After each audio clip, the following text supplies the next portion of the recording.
জয় বাংলা, জয় বঙ্গবন্ধু। জয় বাংলা, জয় বঙ্গবন্ধু। রাতের নীরবতা ভেঙে আগুনের লেলিহান শিখা, সোনার বাংলায় রাজাকারের ঠাঁই নাই। আর সেই আগুনে জ্বলতে থাকে স্মৃতি আর ইতিহাস। কামারুল ভাইয়ের ভয় নাই, রাজপথ কুষ্টিয়া শহরের শহীদ আবরার ফাহাদ স্টেডিয়ামের সামনে নির্মিত জুলাই স্মৃতি স্তম্ভে আগুন দেওয়ার অভিযোগ উঠেছে। সোমবার দিনগত রাতে ঘটে এই ঘটনা। তবে বিষয়টি আলোচনায় আসে মঙ্গলবার দুপুরে, যখন 1 মিনিট 2 সেকেন্ডের একটি ভিডিও সামাজিক যোগাযোগ মাধ্যমে ছড়িয়ে পড়ে।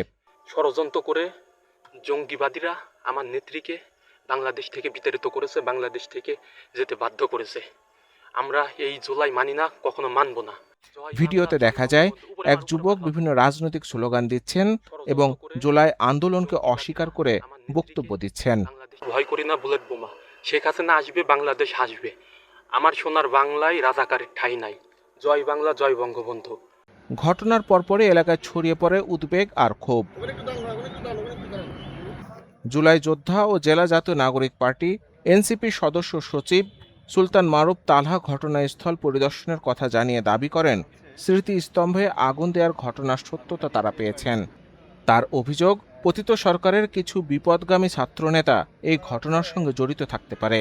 একই সঙ্গে দ্রুত জড়িতদের শনাক্ত করে আইনের আওতায় আনার দাবি জানান তিনি। এদিকে ঘটনাটি তদন্তে নেমেছে পুলিশ। কুষ্টিয়া মডেল থানার ভারপ্রাপ্ত কর্মকর্তা কবির হোসেন মাতব্বর জানান, ঘটনাস্থল পরিদর্শনে গিয়ে তারা আগুনে পোড়া বা কালো দাগের মতো চিহ্ন দেখতে পেয়েছেন, যদিও সরাসরি আগুন জ্বলতে দেখেননি।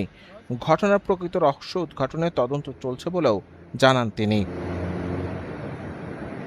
একটি স্মৃতিস্তম্ভ শুধু ইট পাথরে নির্মাণ নয়, এটি বহন করে একটি সময়ের ইতিহাস, একটি আন্দোলনের স্মৃতি এবং বহু মানুষের আবেগ। সেই স্মৃতিস্তম্ভে আগুন দেওয়ার অভিযোগ ঘিরে এখন কুষ্টিয়া জুড়ে চলছে আলোচনা, নিন্দা ও প্রতিবাদ।